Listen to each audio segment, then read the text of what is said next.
जय भीम साथियों, आज आपको एक कहानी से रूबरू कराऊंगा, एक सच्ची कहानी से रूबरू कराऊंगा। बाबा साहेब की एक सच्ची कहानी जिसको सुनकर आप सोचने में मजबूर हो जाएंगे कि किसी व्यक्ति के अंदर इतना दिमाग कैसे हो सकता है, किसी महापुरुष के अंदर इतना दिमाग कैसे हो सकता है। मैं चाहूंगा आप इस वीडियो को पूरा देखें। जब बाबा साहेब लंदन से बैरिस्टर बनकर पहली बार भारत वापस लौटे और जब उन्होंने कोर्ट के अंदर, कचहरी के अंदर कदम रखा, तो लोगों ने, जितने भी कोर्ट के अंदर और वकील थे, सबने बाबा साहेब को देखकर यह पहचान लिया था कि ये तो वही है जो महार जाति का व्यक्ति है। और ये आज काला कोट पहनकर हमारे कचहरी के अंदर आ गया है। और बाबा साहेब वहां जाकर अपना ठिया ढूंढने लगे। सबके पास अपने अपने ठिए होते हैं बैठने के लिए।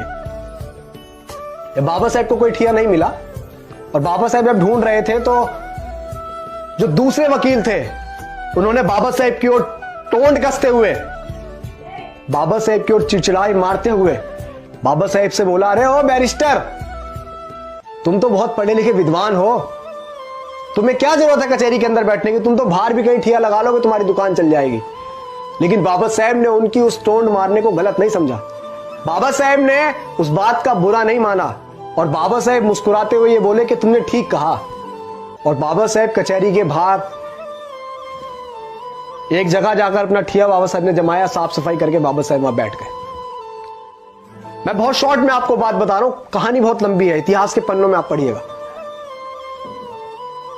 और बाबा साहेब के पास छोटे मोटे केस आने लगे, रोजी रोटी चलती रही, हल्का फुल्का बिजनेस बढ़ा, कारोबार बढ़ा।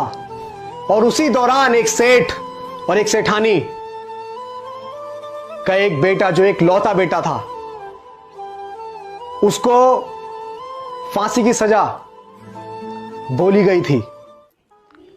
वो सेठ और सेठानी पूरी मुंबई में ऐसा कोई वकील नहीं छोड़ा जिसके घर वो ना घूमे, जिसके पास भी जाते और जिसको भी वो फाइल दिखाते अपने बच्चे की, वो मना कर देता कि तुम्हारा बच्चा नहीं बच पाएगा।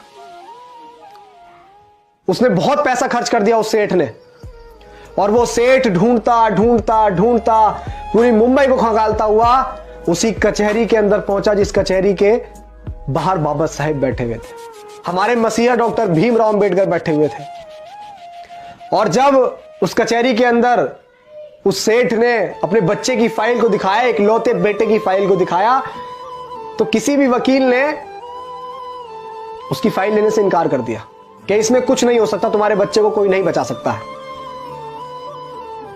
उस सेठ ने ऐसे ऐसे बड़े बड़े वकीलों को दिखाया जो कानून को अपना घर मानते थे, जो ये बोलते थे कि कानून तो हमारी मुट्ठी में है। ऐसे ऐसे वकीलों को वो फाइल दिखाई, लेकिन सबने उस फाइल को देखकर इनकार कर दिया। और उस कचहरी के अंदर जो वकील बैठे हुए थे, कुछ वकीलों ने फिर से बाबा साहेब के ऊपर टोंट कसते हुए बोला कि अरे सेठ, तुम्हारा केस तो वो लड़ेगा, वो जो बाहर बैठा हुआ है, वो महार जाति का व्यक्ति, वो बहुत विद्वान है, वो पढ़ लिख कर आया है। वो बाबा साहेब पर टोंट कस रहे थे, हमारे मसीहा पर टोंट कस रहे थे, वो हमारे मसीहा पर चिड़चिड़ाहट मार रहे थे। और जब, क्योंकि सेठ जो है वो मन से रो रहा था, उसे एक आशा की किरण चाहिए थी बस, क्योंकि उसका एक लौता बच्चा जिंदगी और मौत के बीच में अटका हुआ था। और जब उस सेठ ने सुना, उस वकील ने उस सेठ से बोला, तो सेठ उसकी बात मानकर वहीं पहुंच गया बाबा साहेब के पास, और उसके बाबा साहेब के चरणों में जाकर वो जा लौटा और बोला कि हे बैरिस्टर, हे बाबा साहेब, मेरे बच्चे को बचा लो। तो बाबा साहेब ने बोला, सेठ उठो, मैं क्या कर सकता हूं, मैं क्या मदद करूंगा। ये फाइल तुमने किसी और व्यक्ति को, किसी और वकीलों को दिखाई होगी, उनको, उनके पास जाओ, मेरे पास क्या करने आए हो, मैं क्या करूंगा, मैं तो एक महार जाति का हूं, मैं क्या करूंगा, मैं तो नीच जाति से हूं ना। सेठ, आप बड़े बड़े वकीलों को दिखाओ। तो सेठ ने बाबा साहेब की शक्ल देखकर बोला कि नहीं, अगर मेरे बच्चे को कोई बचा सकता है तो बैरिस्टर आप बचा सकते हैं, वरना पूरी दुनिया की ताकत कोई मेरे बच्चे को नहीं बचा सकती। ये मैं आपका चेहरा पढ़कर बता रहा हूं कि बाबा साहब मेरी बात आप मान लीजिए, बैरिस्टर मेरी बात मान लीजिए, क्योंकि मैं तो एक बाप हूं, मैं उस पीड़ा को सहन कर लूंगा। लेकिन जो इसकी मां है, जब उसकी मां को पता लगेगा कि उसका बच्चा नहीं रहा, तो वो भी उसके गम में मर जाएगी। मेरे घर से 2 अर्थियां उठेंगी बाबा साहेब, मेरे घर से 2 अर्थियां उठेंगी। मेरा एक लौता पूत है, मेरा इतना बड़ा कारोबार है, इतनी बड़ा बिजनेस है, इसे कौन संभालेगा, क्या करूंगा मैं इसका। जब बाबा साहेब ने सुना कि उसकी मां मर जाएगी, तो बाबा साहेब को वो बात याद आई कि जब बाबा साहेब छोटे से थे, तो बाबा साहेब की माता भीमाबाई ने एक बात कही थी कि भीमा, अगर कभी जरूरत पड़े किसी निर्दोष की जान बचाने के लिए, किसी का पूत की जान बचाने के लिए, अगर किसी अच्छे काम के लिए झूठ बोलना पड़े, तो संकोच मत करना भीमा, संकोच मत करना। और बाबा साहेब ने फाइल देखी और बाबा साहेब ने फाइल देखकर बोला कि सेठ ये बताओ, ये फाइल तुमने अब से पहले किसी और वकील को दिखाई? तो सेठ ने बोला कि है बैरिस्टर, मैंने ये फाइल दिखाई नहीं, मैंने इस फाइल पे इतना नोट खर्च किया कि किसी की आने वाली 3 पीढ़ी भी कमा नहीं सकती। मैंने इतना नोट इस फाइल पर खर्च कर दिया है, बस आप मेरे बच्चे को बचा लीजिए। ऐसे हाथ जोड़ के वो गिड़गिड़ा रहा था, बाबा साहेब के चरणों में गिर रहा था, बाबा साहेब के सामने हाथ जोड़ रहा था।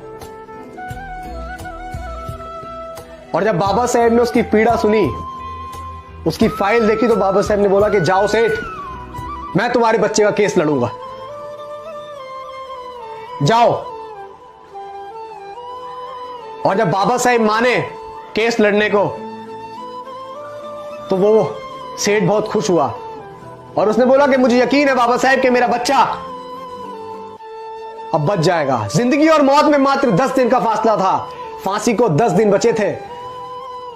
कचहरी लगी, अदालत लगी, कोर्ट लगा। आप सुनिएगा बड़े ध्यान से कि किसी व्यक्ति में इतना दिमाग कैसे हो सकता है। हम क्यों बोलते हैं कि हमारे जो मसीहा, हमारे रहबर बाबा साहेब डॉक्टर भीमराव अंबेडकर जैसा दुनिया में और कोई नहीं हो सकता। ऐसे ही नहीं बोलते हम ये बात इसीलिए बोलते हैं क्योंकि उन्होंने ऐसा करके दिखाया। उनके दिमाग की बड़े बड़े लोग दाद दिया करते थे, किसी व्यक्ति के अंदर दिमाग कैसे हो सकता है।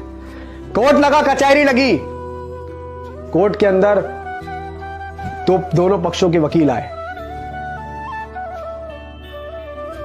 जब बात बोली गई तो जज ने बोला कि अंबेडकर तुम कुछ दलील देना चाहोगे? तो बाबा साहेब ने बोला कि नहीं जज साहब, अपना फैसला सुनाइए आप, मैं कुछ नहीं कहूंगा। आप सोच रहे हैं, अब वो सेठ बड़े संकोच में था कि ये इसने तो बोला था कि मैं तुम्हारे बच्चे को बचा लूंगा, और ये कोर्ट में कोई दलील भी नहीं दे रहा है। तो बाबा साहेब ने बोल दिया कि जज साहब आप फैसला सुनाओ। और वो सेठ अपने मन में कह रहा था कि अंबेडकर तुमने हमारे साथ अच्छा नहीं करा है बैरिस्टर, मैं बड़े आस के साथ तुम्हारे पास फाइल लेकर आया था, मैं तुम्हारे चेहरे को देखकर कह रहा था कि तुम मेरे बच्चे को बचा लोगे। और जब फांसी की सजा जज ने सुना दी और जब उसको लेकर गए, सुनिएगा बड़े गौर से और इस वीडियो को ज्यादा से ज्यादा शेयर भी कीजिएगा, जब उस लड़के को फांसी की ओर लेके गए और उसके गले में फंदा डाला ही था, तो बाबा साहब ने बोला बस जज साहब, बस आपने फांसी की सजा दी थी, आपने मौत नहीं दी थी। आप देखिए बाबा साहब का दिमाग। और उसी दिन से यह कार्रवाई चली जाती है कि सजाए मौत, अगर किसी को मौत की सजा देनी होती है तो सजाए मौत कहा जाता है, यह नहीं कहा जाता कि सिर्फ फांसी की सजा। बाबा साहब ने कहा कि बस जज साहब, आपने फांसी की सजा दी थी, आपने मौत नहीं दी थी। और यह दिमाग देखकर बड़े से बड़े बैरिस्टर, बड़े से बड़े जो लोग बाबा साहब पे टोंट कसते थे, जो हमारे मसीहा को नीच अछूत बताते थे, जो महर जाति का बताते थे, वो लोग चुप हो गए। और हमारे बाबा साहब शेर की तरह उस बच्चे को छुड़ाकर उस मां के पास लेके गए कि ये ले तेरे तरह बच्चा। और बाबा साहब ने उस निर्दोष की जान बचाई। ऐसे थे हमारे मसीहा। और हमारे मसीहा ने हमें बहुत अच्छा जीवन देने के लिए बहुत कुछ सहा है। तो आप सभी से गुजारिश है कि बाबा साहेब की मूवमेंट में हिस्सा बनिए, इस मूवमेंट का हिस्सा बनिए और समझिए कि बाबा साहेब का कारवां क्या था, उनकी कुर्बानियां क्या थी। किताबों में पढ़िए। जय भीम, जय भारत।